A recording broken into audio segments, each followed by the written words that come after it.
Mam dziś wielką przyjemność przywitać naszego amerykańskiego gościa, panią profesor Nancy Sinkoff z Rutgers University. Pani, proszę mi pozwolić powiedzieć może kilka słów wprowadzenia, bardzo krótkiego wprowadzenia, nie chcę zabierać czasu przeznaczonego na wykład. Pani profesor Sinkoff ukończyła Columbia University w Nowym Jorku. Zajmuje się różnymi historycznymi tematami. Między innymi w jej kompetencjach leży historia Żydów wschodnioeuropejskich, Żydów polskich w okresie późno-nowożytnym w XIX wieku i w XX wieku. W 2004 roku opublikowała fantastyczną książkę Out of the Shtetl, która zdobyła szerokie uznanie w świecie naukowym. Dzisiaj będziemy mogli usłyszeć jakby komentarz do tej książki i te historie, które tam zostały przedstawione, też zostaną tutaj opowiedziane. Pani profesor Sinkoff zajmuje się również innymi tematami, jak powiedziałam. Jej ostatnie prace dotyczą amerykańskiej historyczki Holokaustu Lucy Dawidowicz i jej wspomnień niezwykle interesujących, które dotyczą również Polski. Wykład, który dzisiaj usłyszymy, otwiera nową serię wykładów, które zamierzamy w Muzeum Państwu przedstawiać, który nosi taką wspólny tytuł Dzieje Żydów, stare i nowe pytania. W ramach tej serii chcielibyśmy omawiać takie najważniejsze pytania, zagadnienia, które dotyczą polskich Żydów, stawiać zarówno jakby te pytania i prezentować je tutaj, które istnieją i już w historiografii od wielu lat, ale też nowe badania. Dzisiaj pytamy o stosunki szlachecko-żydowskie. Wiemy, że mamy to w naszej pamięci, taki obraz relacji między magnaterią a Żydami, między szlachtą a Żydami, opartych przede wszystkim na stosunkach ekonomicznych. Dzisiaj będziemy mieli okazję usłyszeć o przedziwnej i dosyć wyjątkowej relacji, jaka łączyła księcia Adama Kazimierza Czartoryskiego i Mendla Lefina. Zapraszam. Dziękuję, Jolanta. Dobry wieczór. My talk is entitled The Enlightened Jew and the Prince, Mendel Lefin of Satanów and Prince Adam Kazimierz Czartoryski, a case study in magnate Jewish relations. This talk will focus on an unusual friendship between a Polish magnate and an enlightened Jew at the end of the 18th century. Unusual because while the Jewish community constituted a significant part of the population of noble lands from the 16th century forward, contact between the landowners and Jews on their lands generally would have taken place over economic and communal issues between the Polish nobility and arrendators, factors, administrators, and intercessors. The enlightened Jew at the center of my talk, Mendel Lefin of Satanów, who lived between 1749 and 1826, was neither an arrendator nor a formal functionary in the Jewish community. He was a natural philosopher, biblical translator, essayist, satirist, and polemicist devoted to the Jewish Enlightenment, which is called the Haskalah in Hebrew, a movement that began in Berlin and moved eastward during his lifetime. The goals of the Jewish Enlightenment varied somewhat depending upon the national setting, but all of the Enlightenments shared a commitment to revitalizing Ashkenazic Jewish culture, through the modernization of Jewish education, encouraging Jewish integration into European society, broadening the economic and linguistic skills of the Jews, and combating religious enthusiasm. Lefin conceived of the Haskalah as an ideological middle ground between atheistic modernity, what some intellectuals called the false enlightenment, and Hasidic piety. He became a central figure in the articulation of the values and goals of the Enlightenment for several generations of East European Jews, and was known by future generations as the father of the Galician Haskalah. My work, however, has emphasized the Polishness of Mendel Lefin's conception of the Jewish Enlightenment. Lefin had a rather extraordinary life for a Polish Jew of the 18th century. For a period of roughly 2 to 4 years, he lived in Berlin, where he befriended the renowned Jewish philosopher Moses Mendelssohn, the educator David Friedlander, Shimon Veit, Mendelssohn's son-in-law, and was welcomed by a broad circle of enlightened Prussian Jews. Yet Lefin did not settle in the West permanently. He returned to his native land, bringing with him a singular program of enlightenment that was not only a product of what he had encountered in Berlin, but also an active creation of his own views of the best way to enlighten traditional Polish Jewry. He was able to do so because of the lifelong support he received from Prince Adam Kazimierz Czartoryski, the patriarch of one of Poland's most important magnate families. The Jews of early modern Poland were descendants of German Jews who migrated eastward beginning in the 11th century, becoming a significant stream in the 13th through 15th centuries when Muscovy and Prussia barred Jewish settlement. By the end of the 15th century, there were between 10,000 and 15,000 Jews in Poland. The Jewish population rose dramatically with the geographic expansion of Poland that took place after the formation of the Commonwealth in 1569. Lithuania, Ukraine, including Podolia and Volhynia, and Rus, the area that came to be called East Galicia, became particularly hospitable to Jewish settlement as a burgeoning economy based on grain grew with the expansion of noble holdings in the steppe. Polish magnates turned their estates into agricultural plantations, known as latifundia, which were worked by enserfed peasants to maximize productivity. The magnates, who sought to exercise complete control over their estates and to restrict the privileges of the burghers, stunted urban development. Yet the Szlachta needed managers and administrators to oversee their affairs, and hence turned to Jewish intermediaries to manage their holdings. They therefore passed legislation at the Sejm of 1539, by which Jews, formerly under the direct authority of the Polish king, became subject to the local lords. Owners of private towns were given the exclusive right to place obligations on their Jewish populations, which opened up enormous administrative and economic opportunities for them.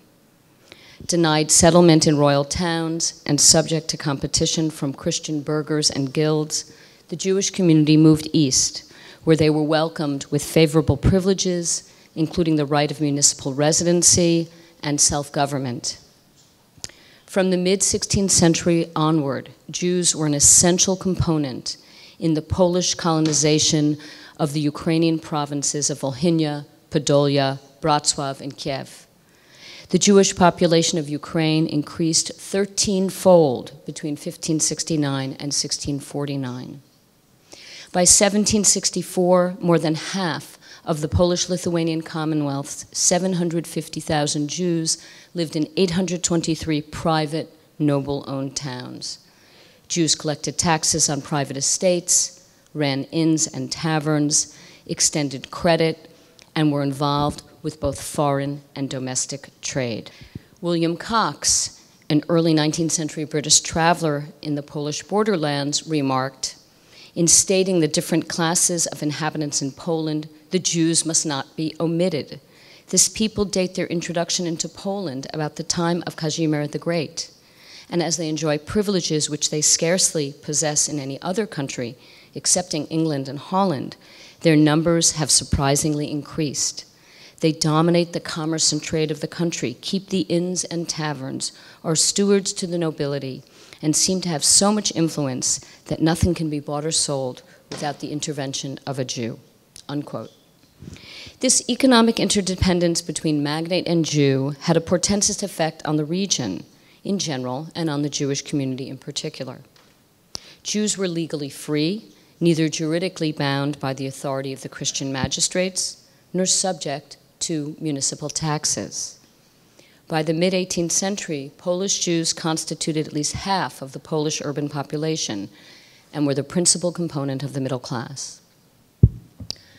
Mendel Lefin was born in Satanów in the province of Podolia in 1749, which by the mid-18th century had a significant enough Jewish population to have a regional rabbi. Satanów, like the famous Hasidic stronghold Mężibóż, was owned by the Shanawski Czartoryski families. Both cities became significant taxpayers to the Czartoryskis by the 18th century. At the time of the census in 1764, the Jewish population in Podolia totaled 40,000, constituting 6% of the Jewish population of Poland. We know very little about Lefin's formative years, save for his father's origin in Zbaraj, a town known for its prominent rabbinate, but later generations of enlightened Jews described him as a Talmudic protege who discovered the world beyond traditional Jewish study through an encounter with a classic work of 17th century Jewish science, Joseph Salomon del Medigo's Sefer Elim. Lefin's passion for the new world of science and enlightenment led to excessive reading that damaged his eyes, which a 19th century enlightened Jew credited with propelling him to Berlin. Eye disease is clearly not the whole story. Two of Lefin's compatriots, Isaac Satanów and Solomon Maimon, had made the intellectual and physical pilgrimage to Berlin before him, leading us to conclude that Jews thirsty for a broad education were willing and able to take the bold step to travel to the West already in the last third of the 18th century. When Lefin returned to Podolia in 1784, he settled in Mikołajów, also part of the Czartoryski holdings. Prince Adam Kazimierz Czartoryski was not only general of Podolia and one of the wealthiest magnates in Poland, but also a leading supporter of the Polish Enlightenment that had begun to flourish under the reign of King Stanisław Poniatowski, his cousin and Poland's last king. Czartoryski's active and personal patronage of Lefin enabled the latter to become a major figure in the emergence of the Haskalah in Eastern Europe. Abraham Gottlober, an activist in the Russian Haskalah, recalled that Czartoryski, whose permanent home was in the family castle in Mężibóż, met Lefin by chance. While touring his estates, he entered a shop run by Lefin's wife. There, Czartoryski noticed a mathematical text by Christian Wolff, the German Enlightenment philosopher and mathematician, on the counter. Wolff's philosophy had harmonized reason and revelation, and his works enjoyed wide currency among enlightened circles in Prussia and Poland. Gottlober related the following about the first meeting between Czartoryski and Lefin, and I quote, "Czartoryski was shocked to see Wolff's book and asked the Jewish woman, 'Whose book is this?'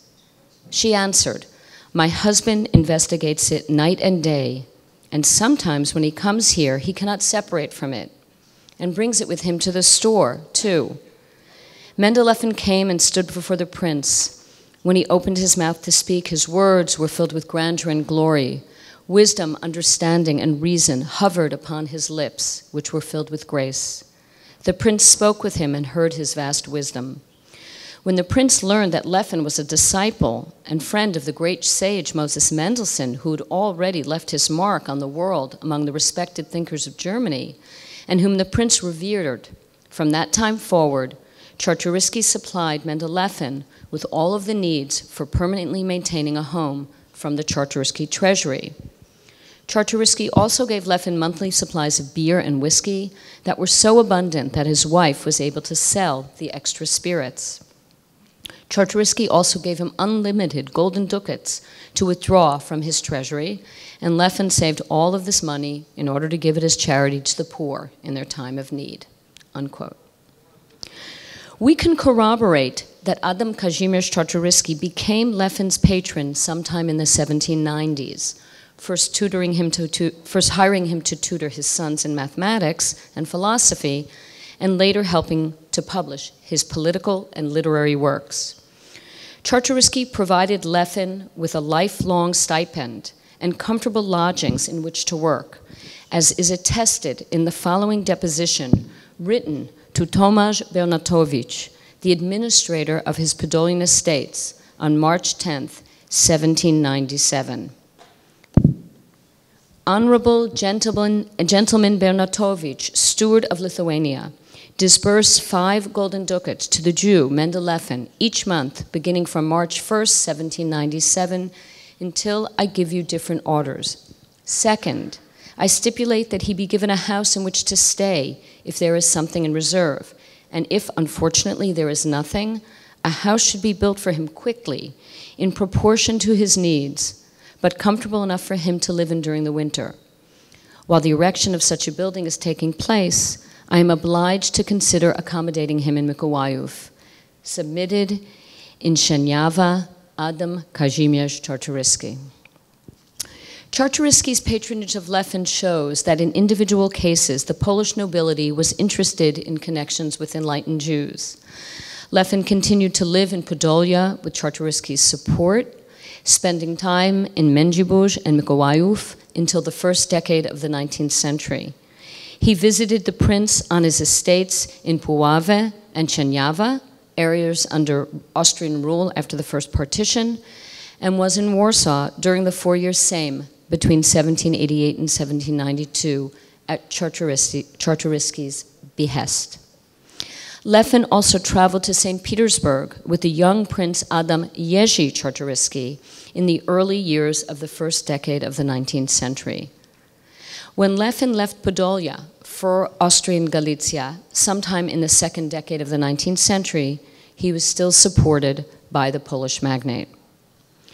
The Czartoryski-Lefin relationship was one of patron and protege, defined by the mutual dependence between the Polish magnates and the Jews living on their private lands. There was no economic parity between Lefin and Czartoryski, and no broad societal consequences of their friendship. Yet the relationship served the interests of both men. Czartoryski's interest in Lefin was part of the prince's extensive commitment to the cultivation and dissemination of the Enlightenment, while Lefin's connection to Czartoryski allowed him to gain access to the arena in which Polish reformers debated reform programs for the Jewish community. The two men shared a commitment to reforming the Jewish community in Poland. Yet Adam Kazimierz Czartoryski's and Mendel Lefin's motivations for the reform of the Jewish community of Poland were not the same. As a moderate enlightened Jew, Lefin was concerned with the internal transformation and spiritual reorientation of Polish Jewry. Czartoryski, on the other hand, was preoccupied with reforming Polish society in order to protect its liberties and sovereignty from the assaults of the partitioning powers. They shared, however, a common language reflecting their modernizing commitments: rationality, enlightenment, and the rights of man. Stanisław August Poniatowski's election in 1764 marked the beginning of a new cultural era in Poland that supported the spread of the Enlightenment by the nobility and king. He and Prince Adam Czartoryski were two of the most important patrons of the movement. Poniatowski created a center in the royal court for the cultivation of Enlightenment ideas, with specific emphasis on the criticism and rejection of the old, antiquated myths and ways of life that had led to the country's stagnation. He helped found the Knights School, which drew upon the innovations of the Piarist educator Stanisław Konarski and directly challenged the Jesuit domination of education by including modern languages, mathematics, and science, and introducing riding, outdoor games, and French drama as part of the curriculum. Czartoryski, who enjoyed the life of a Renaissance intellectual, was a generous benefactor of the new cadet corps and served as the school's first commandant. His own passion for languages, he knew 18, and literature, history, the arts, natural sciences, chemistry, political economy, and military strategy informed his supplying the library with its core 10,000 volumes. No formal religious instruction was provided at the school, although Mass was performed. Secular morality was the guiding principle of the school, underscored by the Enlightenment trio of reason, utility, and obligation to the state and to one's fellow man. Polish, not Latin, was the language of instruction. The night school stressed duty to the state as opposed to noble interest. Czartoryski also supported the newly founded National Education Commission, Europe's first modern Ministry of Education. The commission created a network of secular middle schools with the goal of instilling Enlightenment values into the next generation and was responsible for overseeing Poland's two great universities, in Wilno and in Kraków, as well as bringing Europe's most distinguished intellectuals, such as the French physiocrat Pierre Samuel Dupont de Nemours and the Swiss mathematician Simon L'Huillier to Poland to advise the commission. They undoubtedly visited the Czartoryski's private, enlightened court in Puławy, the family estate on the Wisła River south of Warsaw. With help from his wife, Izabela Czartoryska, the estate was transformed into a rural, noble salon, attracting some of Europe's greatest minds, many of whom tutored their sons. Czartoryski surrounded himself with talented and brilliant men, statesmen, artists, playwrights, and writers. When his protege left Puławy, Czartoryski continued his patronage, which included European study journeys, which he generously financed. Czartoryski himself also wrote on the pages of Monitor, the Polish Enlightenment journal he co-founded with Poniatowski. The Prince published reviews of contemporary theater. Czartoryski may have met these intellectuals on his extensive travels, particularly to England, and he nourished his own private Republic of Letters with the works of many of Europe's greatest 18th century luminaries, many of whom, like him, were Freemasons. Adam Kazimierz Czartoryski and later his son, Adam Jerzy, belonged to the Parisian lodge Les Neuf Sœurs, whose membership included not only French, English, German, and Italian freethinkers, but also the American Benjamin Franklin, who was elected Venerable of the Lodge in 1781. His connection with Franklin also forged a link to Lefin, who adopted part of Benjamin Franklin's program of moral self-reform detailed in his 1808 Hebrew chapbook, Moral Accounting. The Prince was the very embodiment of an enlightened Polish noble and Republican aristocrat. He hoped, too, that some elements of Enlightenment political theory would be able to reform the Commonwealth's political structure to secure Poland's future.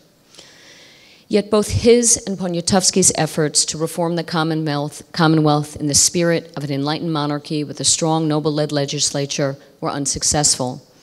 More of the Szlachta, aware of Enlightenment rhetoric that included a social program that could upset their economic interests, resisted reform, including the extension of civil toleration to non-Roman Catholic Christian dissenters, the Russian Orthodox and Protestants.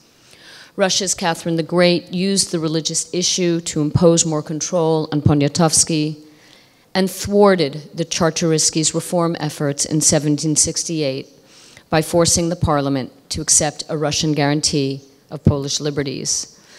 The Polish nobility organized against Russia in the Confederation of Bar. Events spiraled, and Poland's powerful neighbors, Austria, Russia, and Prussia moved to partition the Commonwealth. In 1772, Poland was stripped of almost 1/3 of its territory and over 1/3 of its population. Reform-minded Szlachta, including the Czartoryskis, became the mainstay of the opposition party, joined by hostility to Russia. A series of reform measures to strengthen the executive were passed at the Sejm of 1775-1776, but the 5 parliaments that met between 1778 and 1786 did almost nothing. The opposition, emboldened by a strong showing in the election of 1788, demanded full Russian withdrawal from southeastern Poland.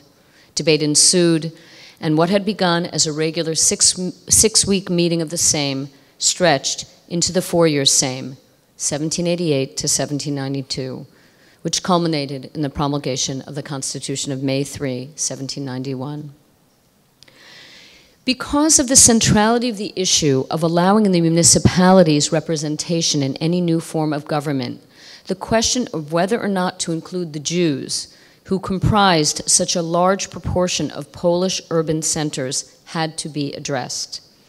Czartoryski, with vast holdings on which thousands of Jews lived, and personally connected to Mendel Lefin, whose opinion on Jewish life he respected, directly sought Lefin's advice when the debates at the 4-year Sejm turned to Jewish issues. The debates regarding the Jewish question in Poland were conducted in the context of a European-wide discussion about Jewish civic and political emancipation. Civic emancipation meant the abolition of the innumerable laws discriminating against the Jews while retaining the Jews' formal, corporate, and communal separateness. Political emancipation meant the full extension of political rights and the dissolution of the Jewish municipality known as the Kahal. Discussion over reform of the Jews took place in Poland in the midst of rising tensions between Christian burghers and their Jewish competitors in Poland's royal towns, which had escalated in a riot in Warsaw in May 1790. The 4-year Sejm's debates regarding the Jews grew to encompass not only municipal citizenship, but also discussion of Jewish attire, taxation, leaseholding on breweries and taverns, and communal autonomy. Reformers and conservatives alike were well aware of proposals written in Prussia and Austria encouraging the civil inclusion of the Jews. As well, members of the Polish intelligentsia and some Jewish petitioners knew of the debates raging in France, which directly addressed the full political rights of the Jews. Between November 1788 and January 1790, at least 15 pamphlets, of which 13 were published, were written dealing with the Jewish question, but there was no consensus. Opinions ranged from the relative tolerance of Hugo Kołłątaj, an advocate of the Burger movement, an active exponent of the standardization and rationalization of national life in Poland, who argued in his Political Right of the Polish Nation that, quote, the human rights of Jews are to be respected no less than the rights of any other human beings, unquote, to Mateusz Butrymowicz's How to Turn Polish Jews into Citizens Useful for the Country, which called for the complete dissolution of Jewish cultural and religious distinctiveness. A rare voice, like that of Józef Pawlikowski, allowed for the continuity of Jewish culture, and he wrote, we have agreed to be tolerant of their religion. By what logic, then, shall we now interfere with it, with its holidays, with its fasts? Why should we be towards them like the Spaniards of old? Let us not force them to change their garb. Let us instead act towards them so as to make them feel not aggrieved, but happy with being Poles, unquote. On the whole, however, the main current of Polish discussion regarding reform of the Jews called for a state-initiated limitation of Jewish communal autonomy and culture, and an effort which could only be perceived by the majority of Poland's Jews as a threat to the very existence of Jewish life. On May 19, 1790, a commission for Jewish reform was appointed. and solicited Jewish opinion. 11 Jews, including Mendel Lefin, presented petitions. Lefin's participation was assured by his relationship to Prince Adam Czartoryski. Lefin wrote a variety of works, both published and unpublished, and in a variety of languages, which treated the question of the civic and religious reform of the Jews. Tonight, I will discuss his French Essay of a Reform Plan, whose object is the enlightenment and redress of the morals of the Jews of Poland,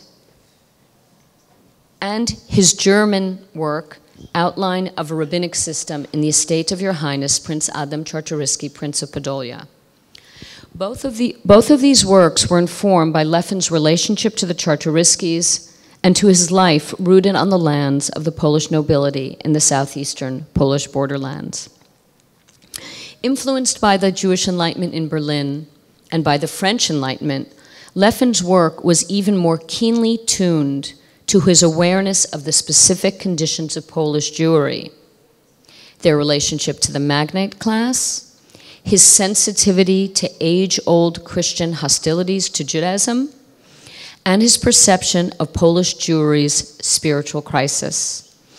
All of his writings strove to protect Rabbinic Judaism and to offer constructive suggestions for its renewal. We can see these concerns in his essay, which appeared anonymously in Warsaw in 1791. Written for the National Education Commission, on which his magnate patrons served, the essay reflected Lefin's moderate conception of the Jewish Enlightenment and his sensitivity to the external pressures bearing upon the Jewish community of Poland. Lefin revealed in an unpublished Hebrew manuscript entitled Responsum that he composed the French pamphlet in response to pressure from the National Education Committee that all Jewish men shave their beards. In the committee's view, clean-shavenness was a sign of modernization.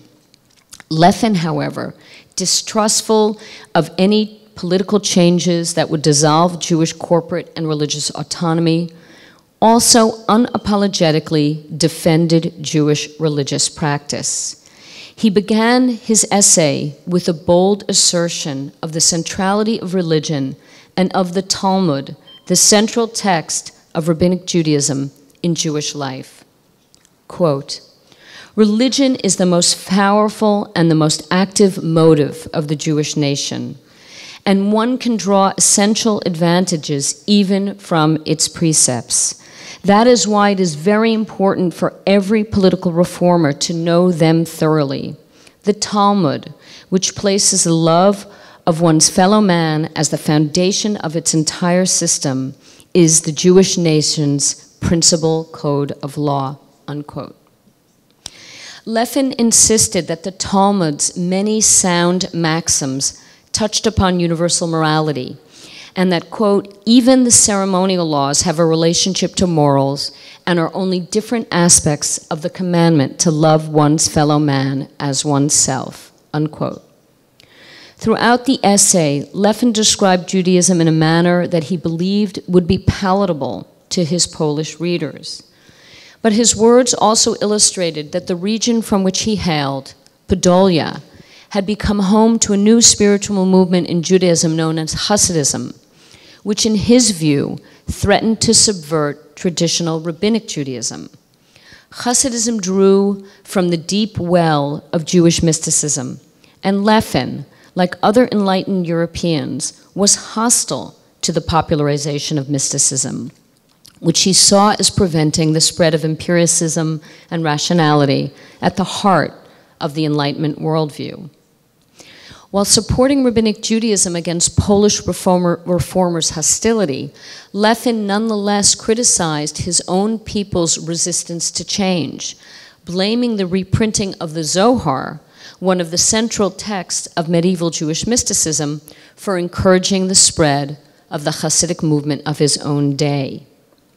In the essay, Lefin derided Hasidic enthusiasm, its embrace of what he thought was a simplistic, unlearned faith, and its preoccupation with miracles.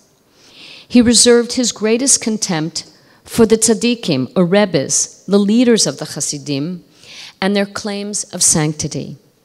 He attacked them for cultivating a new form of Jewish practice in which the average Hasid showed special allegiance to the tzaddik, whom he believed had unique ability to communicate with God and expiate the sins of his followers. Lefin criticized the financial support Hasidim gave to their rebbes and the host of new commandments initiated by them as part of their mystical interpretation of God's will. Lefin also found the Hasidim's suspicion of non-Jewish sources of knowledge antithetical to his enlightened commitment to expanding the educational curriculum of Polish Jewry. The second half of the essay shifted to concrete reform proposals. He supported the creation of a state-appointed rabbinate and the establishment of a Jewish normal school in Warsaw, in which Polish would be the language of instruction and whose graduates would be allowed, to the exclusion of all others, to receive permission from the state rabbinate for their publications. The text at this school would include Polish translations of scripture. He hoped, too, that Jewish writers would publish literary works that would expose the folly of Hasidism. He himself wrote the Hebrew, Making Wise the Simple, and the Yiddish, the first Hasid, two anti-Hasidic satires. He hoped that these parodic works would also challenge the Hasidim to defend themselves in writing, which would improve their own literary abilities. Despite his critique of Hasidic piety, all of Lefin's proposals emphasize moderation and the use of positive incentives rather than external compulsion for change. They illustrate that not only was Polish society in the throes of political turmoil at the end of the 18th century, but also that Polish Jewish society was rocked by its own internal culture wars between those Jews who embraced modernization and integration into Polish society and those who remained committed to the distinctiveness and separateness of their Jewish way of life. Lefin tried to steer a middle path between the two groups, as well as to defend Judaism against hostile Polish polemicists. He cited Montesquieu's most famous work, The Spirit of Laws, on the essay's frontispiece. Religion is always the best guarantee that one can have of men's morals. C'est ça. If the educational changes initiated by the National Education Commission were implemented with respect for traditional rabbinic Judaism, then he argued, quote, the Jewish nation will fulfill its obligation or rather affect its well-being on its own, unquote. A moderate plan of reform based on attractive incentives, not on compulsion, would be the only means to assure the successful transformation of the Jews and their integration into a modern Polish state. Lefin's personal relationship with Prince Adam Kazimierz Czartoryski had led to his participation in the 4-year Sejm. The prince clearly regarded Lefin as someone who understood the Jews, as well as being committed to modernizing elements of their culture that the enlightened magnates saw as an obstacle to their future integration. Lefin, in turn, believed the prince to be his ally in staying the influence of Hasidism on his vast holdings. Lefin wrote the German work, Outline of a Rabbinic System, which remained in manuscript in the Czartoryski family library in 1794, and bestowed it upon Czartoryski as a parting gift when the prince left Sieniawa to fight in the Kościuszko insurrection. Lefin hoped that the rebellion would restore order in Poland and allow Czartoryski to effect his reform plan and in turn help the enlightened Jew realize his own plans for reforming the rabbinate. Lefin believed that the office of the traditional rabbinate needed to be standardized and rationalized. If done, it could withstand the penetration of Hasidism. Lefin explained to Czartoryski that the poor condition of the rabbinate was due to the election process, the uncertainty of rabbinic income, the sad state of the judiciary, the widespread custom of rabbinic gifts, and the competition for leasing the rabbinic office known as the consens. He wanted Czartoryski to appoint virtuous chief rabbis, who would then select subordinate rabbis under their supervision. He wanted Czartoryski to formalize a rabbinic fees book to prevent arbitrary fluctuations in rabbinic salaries. Anyone guilty of taking a bribe would be immediately punished by the chief rabbi. If men of unimpeachable integrity were appointed to the rabbinate, their authority should be strengthened by awarding them a 10-year license. The suggestions in Outline of a Rabbinic System presupposed a commonality of interest between Lefin and his Polish patron. Lefin knew that as men of the Enlightenment, both he and Czartoryski shared a commitment towards rationalizing state and state institutions. Lefin believed Czartoryski could not but accept suggestions that would make life on his estates more orderly, and a standardization of rabbinic fees would ensure that the magnate receive as high a fee for the rabbinic consents as he could.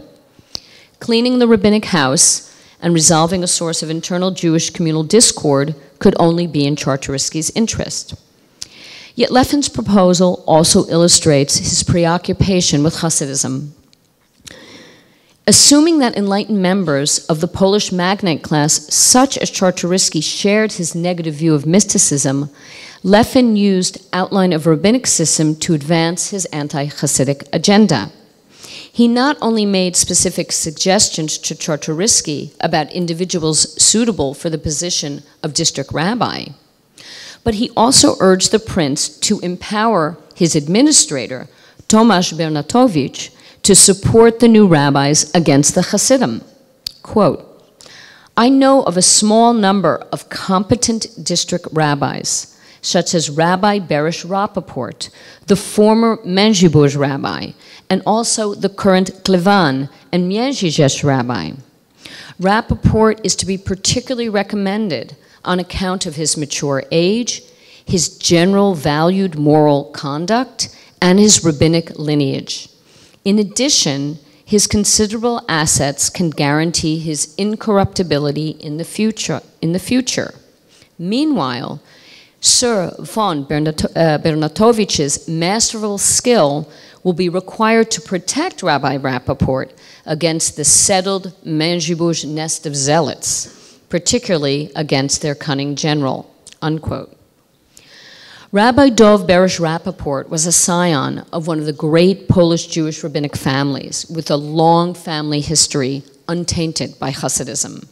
In 1771, Rappaport became head of the rabbinical court in Mężczyzn, and Lefin probably became acquainted with him from the time he spent living in the Czartoryski castle there. The two men later participated in a meeting held in Berdychev in 1809. Lefin hoped that a rabbi of the character of Rappaport, supported by the prince's administrator, would be a match for the cunning general of the Mężczyzn Hasidim, Baruch of Mężczyzn, the grandson of the Baal Shem Tov, the founder of Hasidism. Baruch, known for his awe-inspiring and arrogant bearing by Hasidim and anti-Hasidim alike, was a central figure in Podolian and Volhynian Hasidism between 1780 and 1811. Lefin hoped that by appealing to Czartoryski's interest in maintaining the magnate's control of the traditional rabbinate, he had found a strong ally in his enlightened battle with the Hasidim. Lefin's comments tell us how powerfully Hasidism had already rooted itself in Polish Jewish society by the end of the 18th century. In the essay, he stated that the Hasidim had shattered and humiliated the traditional rabbis who, quote, hoped for a refuge from the persecution by their adversaries, the Hasidim. Outline of a Rabbinic System illustrates that although Lefin believed that he and Czartoryski shared certain Enlightenment beliefs, he no doubt understood that their motives for reforming the rabbinate derived from different sources. Polish patriots were no match for the partitioning powers. The Kościuszko insurrection failed to save what was left of the Commonwealth, and Polish troops capitulated on November 9th, 1794. The final agreements marking the end of independent Poland were completed from January to March 1797, with Russia and Austria gaining the most new territory. Prince Adam Kazimierz Czartoryski's son, Adam Jerzy, who had played an important role in the military campaigns against the partitioning powers, left Poland for England, returning to his homeland later as intercessor with Alexander I, Catherine II's successor to the Russian throne. Because the absolutist Russian Empire had as little interest as the Polish nobility had had in radically transforming the socioeconomic structure of its society, life for those Jews living in private noble towns changed little in the aftermath of the partitions. Thus, his lifelong friendship with the Czartoryskis enabled Lefin to continue to advocate moderate civic reform of his people when the Polish magnates became involved with the new Russian legislation on the Jewish question. Catherine had seized most of the Czartoryskis' estates in the Third Partition and threatened to sell them if Prince Adam would not swear loyalty to her. Because of his extensive holdings in the territories west of the Zbruch River, Adam Kazimierz had become an Austrian field marshal. Determined not to lose his eastern lands, he had already sent his two sons to St. Petersburg in 1795 with the hope of appeasing Catherine's demands. The mission was successful. The trip ensured that the Czartoryski estates would not be expropriated, and the Czartoryski sons became gentlemen of the Russian court. This allowed the Czartoryskis to retain much of their economic power and legal status until the mid-19th century. Catherine's reign was characterized by little attention to the Jews' civic or political reform. Her predominant concerns were with expanding her state's financial base with new forms of taxation. Yet ascension of the Tsar Alexander I in 1801 opened the possibility of introducing enlightened reforms into the empire. The Jewish question became part of the general reform considerations because the Third Partition resulted in Russia's control over 320,000 Jews from the former southeastern borderlands of the Commonwealth. Alexander I included Prince Adam Jerzy in his unofficial committee to advise him on administrative, peasant, legal, educational, and Jewish reform. Becoming a close friend of the Tsar, Adam Jerzy attempted to work within the context of Russian control of Poland to maintain some of pre-partition Poland's liberty throughout the first 3 decades of the 19th century. In October 1802, he became curator of the University of Vilna, and up until 1815, he played a prominent role in Russian Polish affairs in the semi-independent Congress Kingdom of Poland. Czartoryski's presence on the committee was a link among the Polish Enlightenment, the debates of the Great Sejm, and the reforming impulse of Alexander I's reign. Concern for improving the legal status of Russia's new Jewish population was a hallmark of Adam Jerzy Czartoryski's efforts. In 1802, the Tsar convened a special committee for the amelioration of the Jews, which included Russian politicians and 2 Polish nobles, Seweryn Potocki and Adam Jerzy Czartoryski. The committee consulted with several other Poles and with the Jews themselves. Representatives from several Jewish communities also traveled to St. Petersburg, suspicious of the intentions of the committee to make their voices heard. Mendel Lefin, too, was in St. Petersburg at the time of the committee's deliberations.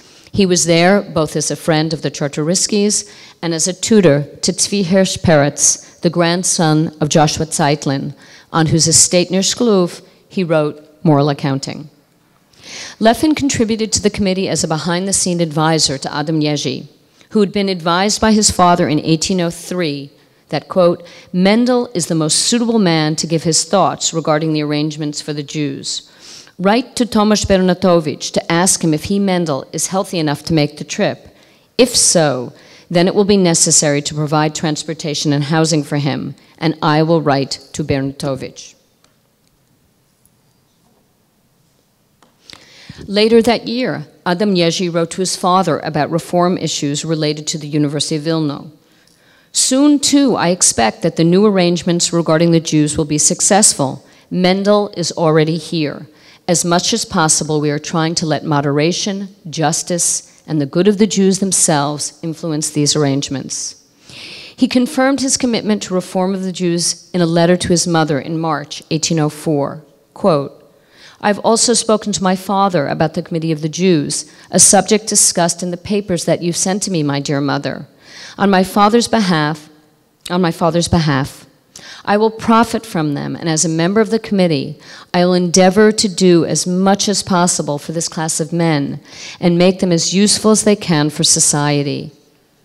A long project entitled Thoughts on Improving the Civic Position of the Jews, found in a Czartoryski family archive, may also have been written by Adam Jerzy. The content of the pamphlet echoes many of Lefin's reforms, including the suggestion that the Jews themselves be consulted on the reform of their community and that unemployed Jews be trained for artisanal work. The pamphlet also urged that Jews attend schools with either Russian or German as the language of instruction, but that the state should not tamper with any aspect of their religious instruction. Moderation, the use of positive incentives, was a central feature of the committee's deliberations on how to acculturate the Jews.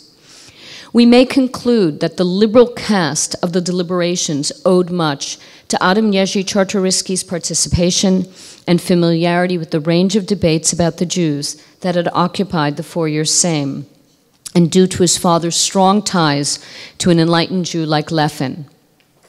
His journal entry regarding the committee's deliberations from September 20th, 1803 said, quote, "Transformations brought about by governmental force will generally not be stable and will be especially unreliable in those cases where this force struggles against centuries-old habits with ingrained errors and with unyielding superstition. It would be better and more opportune to direct the Jews towards improvement, to open the path to their own benefit, overseeing their progress from afar and removing anything that might lead them astray, not employing any force, not setting up any particular institution, not acting in their place, but enabling their own activity. As few restrictions as possible, as much freedom as possible. This is a simple formula for any organization of society. In every respect, the Jews should be encouraged towards education, preferably by means of quiet encouragement organized by their own activity," unquote. Although Lefin's influence on the committee cannot be directly traced, the journal's emphasis on moderation resounds with the tone of all of his many writings on the reform of the Jews of Poland. The 1804 decrees maintained the existence of the Jewish municipality and its responsibility for raising taxes, limited the terms of Jewish communal leaders, and required that they learn either Russian, German, or Polish, admitted Jews to municipal councils and general courts of justice, allowed the Jewish community to maintain its own network of elementary schools, provided they incorporated the use of general languages, and did not mandate the compulsory resettling of the Jews. The most punitive aspect of the decrees was Clause 34, which prohibited the Jews from holding the leases on taverns, drinking houses, and inns, and forbade them from selling liquor. The Polish landlords who tried to circumvent the law were to be subject to fines. But in fact, it was in the interest of both the Jews and their Polish lords to retain these traditional Jewish occupations. Ultimately, there was no fundamental change in the socioeconomic structure of Jewish communal life within Russian lands until the next Tsar's reign. The tenor of the proposals, however, were more moderate than they might have been without the influence of the Polish committee members. The 1804 edicts ended Lefin's political involvement with non-Jewish authorities in his campaign against Hasidism. Schooled in the politics of the pre-absolutist noble republic, Lefin could no longer appeal to the Czartoryskis, now dependent upon the Tsar and the Russian Emperor, to intervene in the culture wars of the Jewish community. Yet his bond to the Czartoryskis remained. In 1805, Lefin wrote a special panegyric to Isabella Czartoryska on behalf of the Jews of Mikołajów, in which he said how much He thanked her, words of thanks. Remember these servants among the myriads of our brethren, the house of Israel, who are close to you, so they will be able to appear before you worthy to be your favored subjects upon whom you bestow your mercy. But we, in this unforeseen hour, only need to quench the thirst of our eyes in the glory of your face in order to engrave the likeness of your image on our hearts as a memorial for all the days of our lives. Isabella was deeply moved by this display of gratitude and remarked to her husband, I am at the end of my travels in Ukraine and Podolia. I arrived here, Mikołajew, yesterday with a cacophony of song by Jews and Christians, as in all of your lands, my dear, where I have been received in a manner that I will never forget. Soon thereafter, Mendel Lefin moved to Czarnobyl in Austrian Galicia and continued his struggle to enlighten Polish Jewry and his spiritual battle against Hasidism on the literary battlefield. Between 1808 and 1826, the year of his death, Lefin created a body of literature for East European Jewish youth, including original satires and philosophical essays, translations of scripture, adaptations of West European travelogues and American Enlightenment thought, infusing them with his anti-Hasidic agenda. These writings created the foundation of the Haskalah, the Jewish Enlightenment in Eastern Europe. He could not have done so without the financial support and friendship of his magnate patron, Adam Kazimierz Czartoryski. Thank you. Dziękuję bardzo.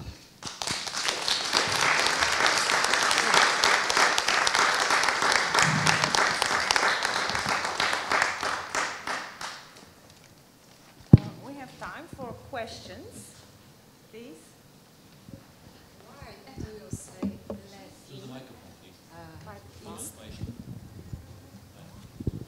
Why do you say Lefin instead of Levin? Levin, this name Levin was used in Polish archive in the document which you present us now, and you say. But my question is because a lot of people, a lot of visitors from Israel, for example, ask us why is this name is Lefin instead of Levin.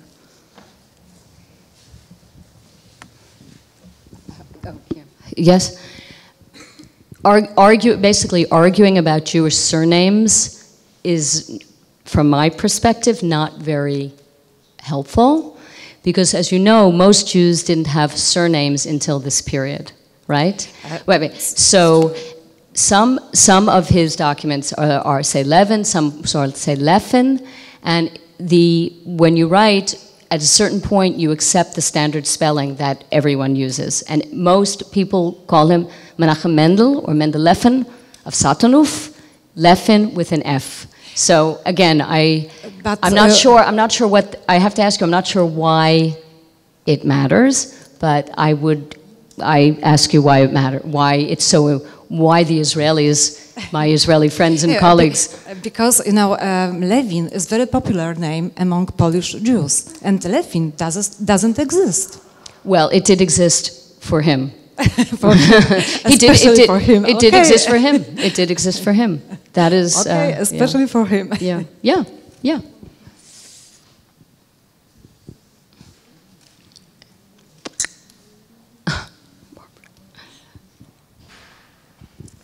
How did you come to this subject? Thank you for the question. I was always interested in the Enlightenment. I think that, to be frank, I think Americans living in a country that was born based on Enlightenment values, late 18th century values, it's kind of in our ethos. So I was always interested in the Enlightenment, because I was always interested in the question about how Jews, and I was always interested in Jews, I guess, interested in how Jews construct a modern identity. What are the elements that they use to create an identity that makes sense for them in the modern period? So, in fact, my earliest work was not on the Enlightenment, it was on a later period, the 20th century, interwar Jewish left-wing, socialist, universalists. But when I began to ask myself the question, how do we understand the creation of modern Jewish identity, the Enlightenment was the first place to look. So I went back to the Enlightenment. When I started studying the Enlightenment, I saw that many of my peers and my teachers had written about Germany, had written about Berlin. And then everyone wrote about Russia, the the Enlightenment, the Crown Rabbinate, the Haskalah in Odessa, the Haskalah, you know, in the East, in Russian lands. And there was just a gap, a geographic gap, a chronological gap, a personality gap. And I found Mendel Lefin, Albo Levin. And I thought he was what people called him. This is a long answer, I'm sorry. I thought he was what people called him, which was the father of the Galician Haskalah. He was seen as someone who functioned within the Habsburg world because his dates are 1749 to 1826, and he had a lot of influence on the next generation of enlightened Jews in Galicia, very important figures. Nachman Kochmal, very important Jewish philosopher, Yosef Perl, extremely important literary figure, Bezalel Stern, who went to Odessa, very, very important. But when I started to do the work on him, I realized that he wasn't a Galician Jew.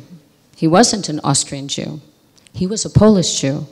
And his entire worldview was shaped by where he lived, which was the southeastern Polish borderlands, and particularly living in Podolia, because Podolia was the heart of Hasidut, of Hasidus, of Hasidism. And this helped me really understand the Jewish Enlightenment in Poland's critique of religious enthusiasm, Hasidic piety. And then I found Czartoryski, and as we say, et cetera, you know, then the whole thing went backwards. But historians work backwards. We always end up going backwards. We've heard a lot about the tensions between Haskalah and Hasidism. And I would like to ask you, what's your opinion? Why Haskalah didn't succeed among Polish Jews, and why quite opposite process did develop on the Polish soil? I mean here the development of the Haskalah. Was it due to the internal Jewish factors, or maybe external Polish attitude toward Jewish question, or maybe Russian politics towards Poles and Jews? What do you think about? I want to make sure that I understand the question. Why did the Jewish Enlightenment succeed and the Polish Enlightenment not? Okay. Is that what why did the Haskalah not? Why did Hasidism succeed and the Haskalah not succeed?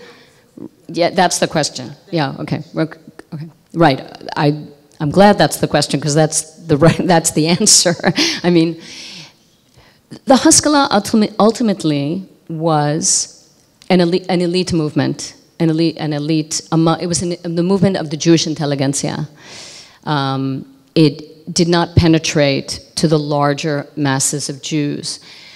Many people would argue that already East European Polish Jewry were already so motivated by Hasidut that they were, one scholar, Yaakov Katz, said they were inured, they were kind of inoculated against modernity.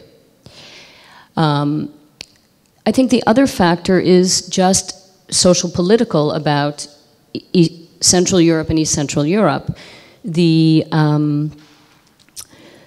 Haskalah, quote unquote, succeeded in Western Europe, if you will, if we say it did, in great part because the whole society had a democratic ethos, values of toleration, mass public education, political reform, liberalism, democratization. The social factors in the West were so transformative, and the Jewish community was smaller, and had not been subject, had not had a revolution of Hasidism. So the Jewish community welcomed the values of the Haskalah. But many scholars would actually argue that in the West, I'm going around here, but many Jews modernized without being maskilim. Many Jews just modernized, non-ideologically. They just became modern subjects or citizens of the West because the society around them was changing. The maskilim, these enlightened Jews that I've always been interested in, are ideologically committed to modernity. They're intellectuals, and the mass of Polish Jews were not intellectuals. They were, you know, just, I don't like that word, ordinary people. It makes me kind of crazy, but they were just Jews. And they were, Hasidism spoke to them, captured their hearts and minds, and continued to be a major force in, continues to be a major force in Jewish life. I'm not sure, you know, I think I described what happened more than you nailed the answer, but that's, the Haskalah is really a movement of intelligentsia. If I can say one more thing, what's so interesting about traditional Jewish culture in Eastern Europe, marvelously and interestingly, Mendel Lefin of Satanów wrote Cheshbon HaNefesh, Moral Accounting, in 1808, and it was published in Lemberg. This book, and I showed the frontispiece, is an adaptation of parts of Benjamin Franklin's memoir that Benjamin Franklin wrote in French. Lefin obviously got this memoir, which was published in Paris, from Czartoryski, who was a Freemason, with Franklin in Paris. And he uses this and adapts it for a book that I and other people have written about, which is anti-Hasidic, from top to bottom. However, this book was so subtle in its presentation of its critique of Hasidism that a traditional rabbinic figure, Israel Salanter, republished this book in the mid-19th century and gave it his haskama in Hebrew, meaning his support or blurb. We would say blurb today on the back of a book, said, this is a good book, right? This book today is reprinted and reprinted and reprinted. The traditional Jewish world, from Jerusalem to Borough Park in New York City, read this book. They know there's this figure named Mendel Lefin, who they consider a great rabbi. And they have no idea, many of the readers, that the system of moral reform is from Benjamin Franklin, an American philosopher. So what does this tell us? This tells us that traditional Jewish culture is very strong. It speaks to people, very tenacious. And it can, at least in Eastern Europe, where we have a huge population, we had a huge population of Jews, with a strong sense of themselves, they were comfortable becoming modern through, if you will, through Hasidism, but not through Haskalah. I just wanted to ask, do you know anything about Lefin's and Czartoryski's attitude towards religion towards the end of their life? In other words, did one die as a devout Jew and the other one as a devout Christian or otherwise? Mendel Lefin died as a devout Jew and was buried in the Jewish cemetery in Ternopil, and people looked for it. Absolutely, and he was, his disciples always described him that way, that even though he went to Berlin, he wasn't tainted by the radicalization that happened in Berlin after Mendelssohn's death. The narrative is that when Mendelssohn died in 1786, there was no center force of Jewish traditional culture to negotiate Enlightenment and Judaism, because Mendelssohn was a traditionally engaged, observant Jew.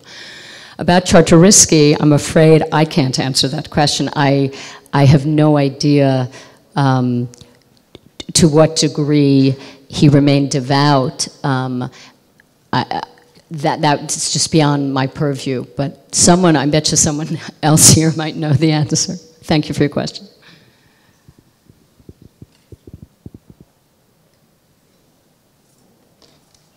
Thank you. Thank you.